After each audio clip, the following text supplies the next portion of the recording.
दोस्तों नमस्कार। आप लोग जानते हैं कि हम लोग इस चैनल पे सामान्य ज्ञान की प्रैक्टिस कर रहे हैं जो कि आपके एसएससी एमटीएस 2025 के लिए बहुत ज़्यादा बेनिफिशियल हैं। हम लोग यहाँ पर कैसे प्रश्नों की प्रैक्टिस करते हैं, अगर आपको नहीं पता है तो आप इस वीडियो को पूरा देखिए और समझिए। यहाँ पे अगर आपको नहीं पता है कि सामान्य ज्ञान आपके एग्जाम के लिए कितना महत्वपूर्ण है तो आप जा करके इसके एग्जाम पैटर्न को देखिए, तब आपको आइडिया लग जाएगा कि आपके एग्जाम के लिए सामान्य ज्ञान की क्या भूमिका है। आज हमारा क्लास नंबर 7वां है। इससे पहले की सारी क्लासेस हो चुकी हैं, आप उसे जाकर देख सकते हो, इसमें कोई दिक्कत वाली बात नहीं है, आप इतना जानते हैं। तो चलिए शुरू करते हैं आज की क्लास को और बात करते हैं, डिस्कस करते हैं इन प्रश्नों के बारे में। देखिए पहला प्रश्न क्या है, इनकलाब जिंदाबाद का नारा किसने दिया था। वैसे अगर आप पढ़ेंगे इतिहास तो आपको पता चलेगा कि हमारे देश में जितने भी महापुरुष हुए उन सभी ने कुछ न कुछ नारा दिया था, कुछ स्लोगन थे, तो उसके बारे में आपको पता होना चाहिए और वहीं से प्रश्न बनते हैं। इनकलाब जिंदाबाद जो ये नारा है इसे दिया था भगत सिंह ने। किसने? भगत सिंह ने। लेकिन जो ये बाकी लोग हैं जैसे कि लाल बहादुर शास्त्री, सुभाष चंद्र बोस, महात्मा गांधी, इन सभी ने भी कुछ न कुछ नारा दिया था। जैसे कि लाल बहादुर शास्त्री का एक नारा था जो कि था जय जवान जय किसान, जय जवान जय किसान। क्या आपको पता था इसके बारे में? अगर पता था तो बहुत अच्छी बात है, अगर नहीं पता था तो आप इसे नोट कीजिए और याद रखिए। अगर हम बात करते हैं सुभाष चंद्र बोस के बारे में तो इन्होंने एक नारा दिया था, वह था दिल्ली चलो। क्या था? दिल्ली चलो। इसके अलावा जय हिंद। अगर हम बात करते हैं तीसरा तो वह था तुम मुझे खून दो मैं तुम्हें आज़ादी दूंगा। क्या था? तुम मुझे खून दो मैं तुम्हें आज़ादी दूंगा। यह था इनका नारा। ठीक है। अगर हम बात करते हैं महात्मा गांधी के बारे में तो इन्होंने एक नारा दिया था, वह था करो या मरो, करो या मरो, यानी कि डू और डाई। आपको याद रखना है। इसके अलावा महात्मा गांधी ने बहुत सारे आंदोलन चलाए थे, जैसे कि आपको पता होगा सविनय अवज्ञा आंदोलन, सविनय अवज्ञा आंदोलन। इसके अलावा असहयोग आंदोलन, असहयोग आंदोलन, और था भारत छोड़ो आंदोलन, भारत छोड़ो आंदोलन। ठीक है। Quit India movement. क्या आपको इसके बारे में पता था? अगर नहीं पता है तो आपको यह क्लास करके अच्छा लग रहा होगा, सिंपल सी बात है। अगर नहीं पता था तो, अगर पता था तो आपको लगेगा कि भाई ये क्या है, ये सब तो हम जानते हैं। देखिए अनहैप्पी इंडिया के लेखक कौन है? अनहैप्पी इंडिया जो कि किताब है इसके लेखक कौन है?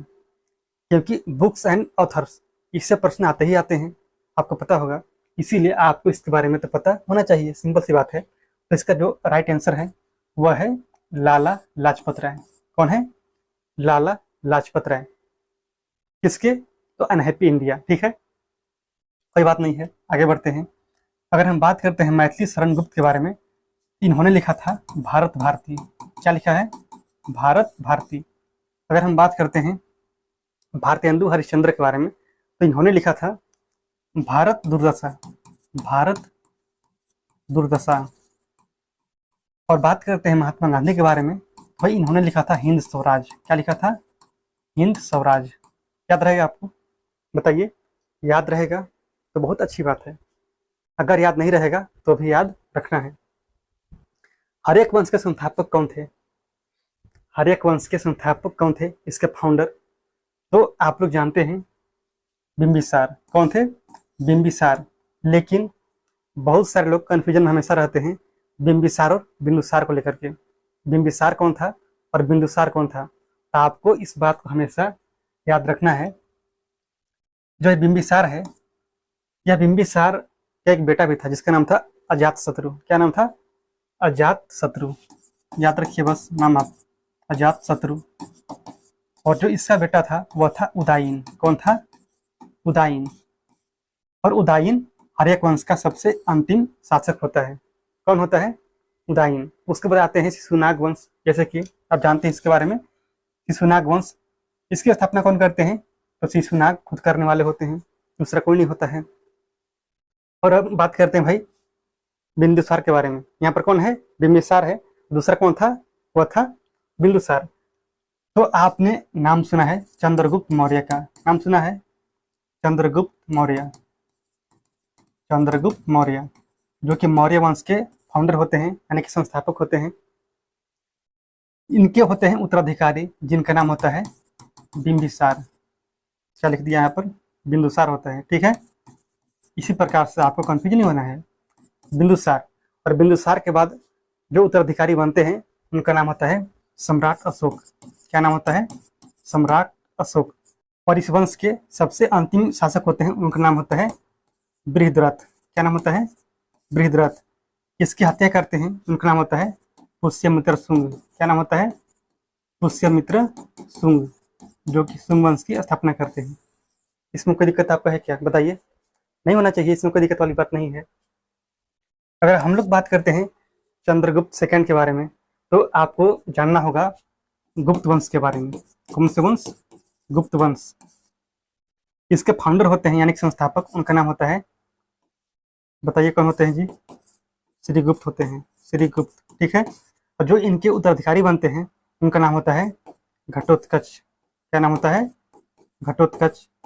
इनके बाद कौन आते हैं, वो आते हैं चंद्रगुप्त प्रथम। इनके बाद आते हैं समुद्रगुप्त। कौन आते हैं, समुद्रगुप्त। और हम लोग इन्हें बोलते हैं भारत का नेपोलियन, भारत का नेपोलियन बोलते हैं। ये बोलते हैं, इसके पीछे कारण है, ठीक है। इसके अलावा बात करते हैं और आगे, तो इनके बाद उत्तराधिकारी बनते हैं, उनका नाम होता है चंद्रगुप्त सेकेंड। चंद्रगुप्त सेकेंड जो यहाँ पर हैं, यही बनते हैं उत्तराधिकारी, ठीक है। और इनके बाद जो उत्तराधिकारी बनते हैं उनका नाम होता है कुमारगुप्त। क्या नाम होता है, कुमारगुप्त। कुमारगुप्त आप बोल सकते हैं कुमारगुप्त प्रथम, या फिर आप बोल सकते हैं गोविंद गुप्त, कोई दिक्कत नहीं है। इन्होंने स्थापना कराया था नालंदा विश्वविद्यालय का। किसने किया था, तो कुमारगुप्त ने। और इनके बाद जो बनते हैं उनका नाम होता है स्कंदगुप्त, स्कंदगुप्त, ठीक है। और जो इनके बाद बनते हैं उनका नाम होता है विष्णुगुप्त, जो कि सबसे अंतिम होते हैं। इसके बाद खत्म हो जाता है आपका गुप्त वंश, कोई दिक्कत नहीं है। चलो आगे बढ़ते हैं। अगला प्रश्न देखिए, सौरमंडल का सबसे बड़ा ग्रह कौन सा है। देखिए इसके बारे में हम लोग बहुत बार बात किए हैं, इतने बार बात की है कि आपको याद हो गया होगा। वो है बृहस्पति यानी कि जुपिटर। और जुपिटर की सबसे जो बड़ा सैटेलाइट है यानी कि उपग्रह, उसका नाम है ज्ञानीमीड। क्या नाम है, ज्ञानीमीड, आपको याद होगा।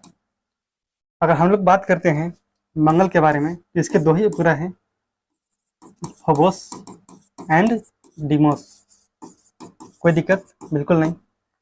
अगर हम लोग बात करते हैं शुक्र के बारे में, शुक्र एक चमकीला तारा है जिसे बोलते हैं पृथ्वी का जुड़वा ग्रह। क्या बोलते हैं, इसे बोला जाता है पृथ्वी का जुड़वा ग्रह, पृथ्वी का जुड़वा ग्रह। बुध जो कि सूर्य के सबसे नजदीक है, आपको पता है क्या, बुध जो कि सूर्य के सबसे नजदीक है, इसे इंग्लिश में बोलते हैं मरकरी। और ये सबसे गर्म ग्रह है। कैसा है, सबसे गर्म है, ठीक है। बैरीनाग झील ये किस राज्य में है, बैरीनाग झरना ये है जम्मू कश्मीर में। किस राज्य में है, जम्मू कश्मीर में है। लेकिन आप लोग जानते हैं कि अभी लद्दाख एक अलग क्या है, केंद्र शासित प्रदेश बन गया है। तो यहाँ पर आपको बस बताना ही था यह है कहाँ पे, तो जम्मू कश्मीर आप सिंपल बताइएगा। और आपको पता होगा झेलम रिवर के बारे में, पता है झेलम नदी के बारे में पता है आपको, कहाँ से निकलती है, इसी जगह से, बैरीनाग, कोई दिक्कत बिल्कुल नहीं। और झेलम सिंधु की एक सहायक नदी है। अगर हम लोग बात करते हैं जम्मू कश्मीर के बारे में, तो देखिए वहां पर कुछ ऐसे नाम आते हैं, मतलब आप लोग पढ़े होंगे प्रत्यय और उपसर्ग, पढ़े हैं आप लोग, प्रत्यय और उपसर्ग हिंदी में आप सब पढ़े होंगे, इतना मैं जानता हूँ, ठीक है। तो जिस शब्द में अगर प्रत्यय यानी कि पीछे नाग शब्द आपको दिखाई मिलता है, तो सिंपल सी बात है कि वह कहाँ पे होगा, जम्मू कश्मीर में होगा। जैसे कि अनंतनाग, अनंतनाग, इसके अलावा शेषनाग, यहाँ पर बैरीनाग है ही, इसके अलावा और बहुत सारे हैं नाग शब्द वाले। और अगर हम लोग बात करते हैं उत्तराखंड के बारे में, तो यहाँ पर भी बहुत सारे क्या हैं, झील हैं, जैसे कि नौकुचिया ताल, नौकुचिया ताल, खुरपा ताल, खुरपा ताल, राकस ताल। इसके अलावा सात ताल, सात ताल, माला ताल, और क्या है, नैनीताल, नैनीताल, भीमा ताल। बहुत सारे ताल हैं। मतलब जितने भी ताल शब्द वाले, मतलब जिस भी झील के नाम के अंत में ताल होगा, ये सब कहाँ होंगे? ये सब होंगे उत्तराखंड में। आप आंख बंद करके टिक मारिए, आपका आंसर सही होगा। ठीक है, इसमें कोई दिक्कत नहीं है। तो आगे बढ़ते हैं। राजस्थान, यहाँ पर कौन सा झील है? वह है पिछौला झील, पिछौला। सांभर झील, सांभर झील। इसके अलावा यहाँ पर है डिडवाना झील, डिडवाना। और क्या है? राजसमंद, राजसमंद, जयसमंद। यहाँ पे है राजस्थान में ही। मतलब ये सभी झील हैं जो कि है राजस्थान में। अगर हम लोग बात करते हैं मणिपुर के बारे में, तो यहाँ पर एक झील है जो कि बहुत ज़्यादा महत्वपूर्ण है, वह है लोकटक, जो कि मणिपुर राज्य में है, लोकटक झील। और आपको यह भी याद रखना है कि इसी झील में एक नेशनल पार्क है जिसका नाम है किबुल लामजाओ, किबुल लामजाओ। एक फ्लोटिंग नेशनल पार्क है, यानी कि यह एक तैरता हुआ राष्ट्रीय उद्यान है, राष्ट्रीय उद्यान। याद रहेगा। और आपने सुना होगा डल झील के बारे में, सुना है? डल झील जो कि जम्मू कश्मीर में है। डल झील के बारे में अगर आप जानेंगे तो यहाँ पर जिस प्रकार से तैरता हुआ राष्ट्रीय उद्यान, तो इसे हम लोग बोलते हैं तैरता हुआ डाकघर। क्या बोलते हैं? तैरता हुआ डाकघर। ठीक है। और बात किया जाए, एक झील है पुलिकट। इस प्रकार से आप यहाँ पर देख रहे हैं लोकटक, तो इसका मिलता जुलता नाम है, उसका नाम है पुलिकट, जो कि आंध्र प्रदेश और तमिलनाडु इन दोनों के बॉर्डर पर स्थित है, यानी कि दोनों राज्यों में है। कौन सा झील? उसका नाम क्या है? वह है पुलिकट। इसीलिए लोकटक और पुलिकट में कंफ्यूज नहीं होना है। अगर हो गए तो नुकसान किसका होगा, बताइए? लाल बहादुर शास्त्री इंटरनेशनल एयरपोर्ट, यानी कि अंतर्राष्ट्रीय हवाई अड्डा, कहाँ स्थित है? लाल बहादुर शास्त्री, ये है बनारस में, वाराणसी। पता है? वाराणसी में है लाल बहादुर शास्त्री इंटरनेशनल एयरपोर्ट। अगर बात किया जाए चेन्नई के बारे में, तो यहाँ पर है चेन्नई अंतर्राष्ट्रीय हवाई अड्डा, सिंपल है। नई दिल्ली में कौन सा है? यहाँ पर है इंदिरा गांधी, इंदिरा गांधी अंतर्राष्ट्रीय हवाई अड्डा। हैदराबाद में राजीव गांधी, यहाँ पर कौन सा है? वह है राजीव गांधी इंटरनेशनल एयरपोर्ट। उसी प्रकार से और बहुत सारे क्या हैं, शहर हैं जहाँ कोई न कोई इंटरनेशनल एयरपोर्ट है। पता है आपको? नहीं पता है तो सबको याद रखिए। विशाखापट्टनम बंदरगाह किस राज्य में है? विशाखापट्टनम पोर्ट, ये है बंगाल की खाड़ी पे स्थित है। इसका मतलब आप बता सकते हो कि यह कहाँ पे हो सकता है? आंध्र प्रदेश। कहाँ है? आंध्र प्रदेश में। इसका नाम है विशाखापट्टनम बंदरगाह, जो कि भारत का सबसे गहरा बंदरगाह है। कैसा है? ये भारत का सबसे गहरा बंदरगाह है, याद रहेगा। ठीक है। और ये सबसे सुरक्षित बंदरगाह भी है। कैसा है? सबसे सुरक्षित बंदरगाह, जिसका नाम है विशाखापट्टनम बंदरगाह। ठीक है। ऐसे क्यों? क्योंकि ये बहुत ज्यादा गहरा है। अगर जितनी गहराई होगी उतना ही क्या होगा, वह सुरक्षित होगा। सिंपल सी बात है। इसका और कारण है जो कि हम बात करेंगे जब पढ़ेंगे बंदरगाह के बारे में, डिटेल से बात करेंगे वहां पे। उड़ीसा में एक बंदरगाह है जिसका नाम है पारादीप। क्या नाम है? पारादीप। वैसे बंदरगाह और सारे हैं, लेकिन जो इंपॉर्टेंट है आपके लिए, जो मेजर पोर्ट है, वो एक ही है जिसका नाम है पारादीप। तमिलनाडु में बंदरगाह और हैं, जैसे कि चेन्नई बंदरगाह, चेन्नई बंदरगाह एक हो गया जो कि मेजर पोर्ट है, चेन्नई बंदरगाह। इसके अलावा अगर हम लोग बात करते हैं तो वहाँ पर एक और है जिसका नाम है तुतीकोरिन। इसका पहले नाम था तुतीकोरिन, लेकिन अभी इसका नाम है, वह है, पता है आपको? पीवी चिदम्बरनार, चिदम्बरनार। नार, ठीक है।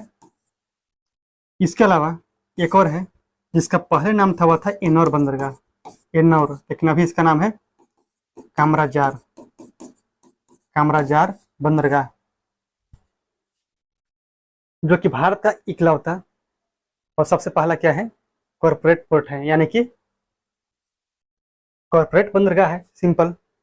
और यहाँ पर आप लोग जानते होंगे टाइडल पोर्ट के बारे में, जो कि गुजरात में है, जिसका नाम है कांडला बंदरगाह, और हम लोग इसे बोलते हैं अभी दीनदयाल बंदरगाह। और भारत में सबसे बड़ा प्राइवेट पोर्ट है, प्राइवेट बंदरगाह है, उसका नाम है मुंद्रा पोर्ट। क्या नाम है? मुंद्रा पोर्ट, जो कि अडानी का है। इडुक्की परियोजना किस नदी पर बना हुआ है? इडुक्की एक रिवर प्रोजेक्ट है, ये किस राज्य में बना है? तो बता सकते हो क्या? नहीं बता सकते हैं आप? पेरियार नदी। किस नदी में है? तो पेरियार। ये किस राज्य में होगा? अगर आपको यहाँ पर नाम पता चल गया पेरियार, तो इसका मतलब क्या है? ये होगा केरल में। कहाँ? ये केरल में है, जिसका नाम है पेरियार, ठीक है। अगर हम लोग बात करते हैं इसी रिवर में और कौन कौन से प्रोजेक्ट हैं, तो आपको पता होना चाहिए। उसका नाम है पराम्बीकुलम। क्या नाम है? पराम्बीकुलम। ये क्या है? एक रिवर प्रोजेक्ट है, एक नदी परियोजना है, जिसका नाम है पराम्बीकुलम। किस राज्य में है? तमिलनाडु में है।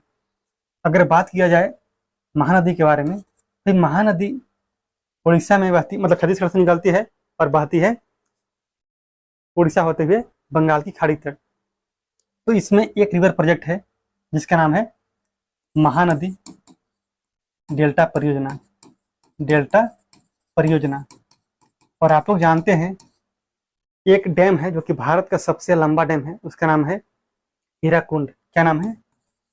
हीराकुंड डैम, हीराकुंड बांध, जो कि क्या बोल रहा हूँ, उड़ीसा का संबलपुर एक जिला है, संबलपुर, वहीं पर आपको यह देखने को मिल जाएगा। यह किस नदी पर बना है? तो महानदी। जो हमारे देश का सबसे लंबा डैम है जिसका नाम है हीराकुंड, यह किस नदी पर बना हुआ है? यह बना है महानदी पर। याद रहेगा, याद करना है। अगर हम लोग बात करते हैं सतलज रिवर के बारे में, तो भाई सतलज रिवर पे बहुत सारे डैम हैं, जैसे कि भाखड़ा डैम, भाखड़ा। इसके अलावा नाथपा झाकड़ी, नाथपा झाकड़ी, और है कोल डैम प्रोजेक्ट, कोल डैम परियोजना, ठीक है। और इस नदी पर एक बराज है जिसका नाम है हरिक्य बराज। क्या नाम है? हरिक्य। देखिए पंजाब में जब ब्यास नदी मिलती है किसके साथ? सतलज के साथ में, तो वहीं पर उन दोनों नदियों के संगम के पास में ही, यानी कि संगम में ही बना हुआ है एक बराज जिसका नाम है हरिक्य बराज। उसका नाम क्या है? हरिक्य बराज। और वहीं से एक नहर का निर्माण हुआ है जो कि राजस्थान के जैसलमेर तक बना हुआ है। उस नहर का नाम है इंदिरा गांधी नहर, इंदिरा गांधी नहर। इससे क्या होता है? इससे पानी को पहुंचाया जाता है कहाँ तक? जैसलमेर तक, ताकि वहां तक भी पानी की सप्लाई को पूरा किया जा सके। सिंपल सी बात है। और आप लोग जानते होंगे कि भारत में किसी भी जगह आप खेती कर सकते हैं, लेकिन होना क्या चाहिए वहां पे? पानी की सप्लाई। अगर पानी अवेलेबल है तो आप वहां पर खेती कर सकते हो। और उसके साथ ही साथ आपको वहां पर क्या करना होगा? यूरिया। आप जानते हैं यूरिया के बारे में? यूरिया खाद, इसे आपको छिड़काव करना होगा। उसके बाद आप आराम से खेती कर सकते हैं, इसमें कोई दिक्कत नहीं है। क्यों? क्योंकि जो मिट्टी है, मिट्टी में होती है नाइट्रोजन की मात्रा कम। अगर नाइट्रोजन की मात्रा कम है तो आपको क्या करना होगा? आपको उसके लिए यूरिया का छिड़काव करना होगा, तो नाइट्रोजन की मात्रा बढ़ जाती है, यानी कि जो भी कमी होती है, डेफिशिएंट होता है, वो सब बढ़ता है, तो आप आराम से खेती कर सकते हैं। ताप्ती, इसमें एक परियोजना है जिसका नाम है उकाई परियोजना। क्या नाम है? उकाई रिवर प्रोजेक्ट, जो कि ताप्ती नदी पे ही बना हुआ है। नागरहोल नेशनल पार्क, राष्ट्रीय उद्यान, ये किस राज्य में है? तो ये है कर्नाटक में, नागरहोल। इसके अलावा और बहुत सारे क्या हैं? राष्ट्रीय उद्यान हैं, जैसे कि आपने नाम सुना होगा बांदीपुर। बांदीपुर ये कहाँ है? ये है कर्नाटक में। इसके अलावा भद्रा, और क्या है यहाँ पर, मतलब भद्रा क्या है, एक वन्य जीव अभयारण्य है, यानी कि वाइल्ड लाइफ सेंचुरी। इसके अलावा है तुंगभद्रा, तुंगभद्रा, ठीक है। कोई दिक्कत इसमें बिल्कुल नहीं है। आगे बढ़ते हैं। केरल में आप याद रखिएगा पेरियार और पराम्बीकुलम, पेरियार एंड पराम्बीकुलम, ये दोनों क्या है, रिवर प्रोजेक्ट हैं, और साथ ही साथ नेशनल पार्क भी है। हरियाणा में आप याद रखेंगे सुल्तानपुर, सुल्तानपुर वन्यजीव अभयारण्य। और अरुणाचल प्रदेश में नामदफा, जो कि एक टाइगर रिजर्व है और भारत के सबसे ऊंचाई पर स्थित टाइगर रिजर्व है, जिसका नाम है नामदफा, ठीक है। आपको बस इन सभी नामों को याद करना है, याद रखना है, ताकि एग्जाम में आए तो आसानी से बना सके एक नज़र में। नीति आयोग की स्थापना कब हुई थी? नीति आयोग, सबसे पहले आपको यहाँ पर ये जानना है कि नीति का मतलब क्या है। यह कोई एक पॉलिसी नहीं है। क्या एक पॉलिसी नहीं है? तो जैसे आप लोग जानते हैं ना कि पॉलिसी का मतलब होता है नीति, लेकिन ऐसा यहाँ पर कुछ नहीं है। जो नीति है इसे हम लोग ऐसे लिखते हैं NITI। इसका जो फुल फॉर्म है वह क्या होता है, तो national institution for transforming India. इसे हिंदी में क्या बोलेंगे आप लोग कमेंट कीजिएगा, ठीक है। इसकी स्थापना होती है 1 जनवरी 2015 को। कब? 1 जनवरी 2015। और इससे पहले आप लोग जानते होंगे कि भारत में क्या चल रहा था भाई, वो था योजना आयोग, प्लानिंग कमीशन, योजना आयोग। इसकी स्थापना हुई थी 15 मार्च 1950 को। कब हुई थी? 15 मार्च 1950 को। और इसे खत्म करके क्या लाया गया, तो नीति आयोग, ठीक है, याद रहेगा। आपको ये जानना चाहिए कि नीति आयोग का जो अध्यक्ष होता है वह कौन होता है भाई, चेयरमैन? वो होते हैं हमारे देश के PM, यानी कि प्राइम मिनिस्टर।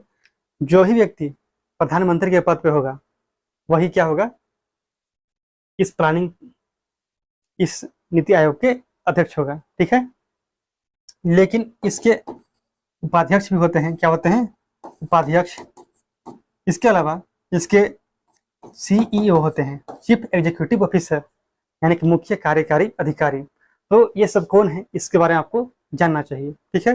अगर नहीं जानते हैं तो जानते हैं तो बहुत अच्छी बात है। इसके अलावा 2 अक्टूबर 2014 को एक मिशन लॉन्च हुआ था जिसका नाम था स्वच्छ भारत मिशन। क्या नाम था? स्वच्छ भारत मिशन, 2 अक्टूबर 2014 को। आपको पता होगा कि 2 अक्टूबर को हर साल सेलिब्रेट किया जाता है महात्मा गांधी जी का जन्म दिवस, क्योंकि उनका जन्म हुआ था 2 अक्टूबर 1869 को पोरबंदर, गुजरात में। लेकिन इसी दिन लाल बहादुर शास्त्री जी का भी क्या हुआ था, जन्म हुआ था। इसीलिए आपको भी याद रखना है। 22 जनवरी 2015 को सुकन्या समृद्धि योजना लॉन्च हुआ। इसके अलावा 21 अगस्त 2014 को digital India programme, digital India कार्यक्रम लॉन्च हुआ था। तो ये हमारे कुछ इंपॉर्टेंट प्रश्न थे। क्या आपको इसे देख करके क्या नहीं लगता है कि आपके SSC MTS हो या फिर CGL हो, CHSL हो, या फिर सिलेक्शन पोस्ट हो, ग्रुप D हो, या फिर NTPC हो, या फिर GD कांस्टेबल, इन सभी परीक्षा में क्या पूछे जाने की संभावना नहीं है ऐसे प्रश्नों की, जितने हम लोग बात किए जिसके बारे में? आपको लगता होगा ऐसा? अगर लगता है तो भाई कमेंट कीजिए कुछ, और शेयर भी कर दीजिएगा, ताकि जो भी आपके जैसे लोग होंगे जिन्हें ज़रूरत होगी उन सभी को जानकारी मिल जाए।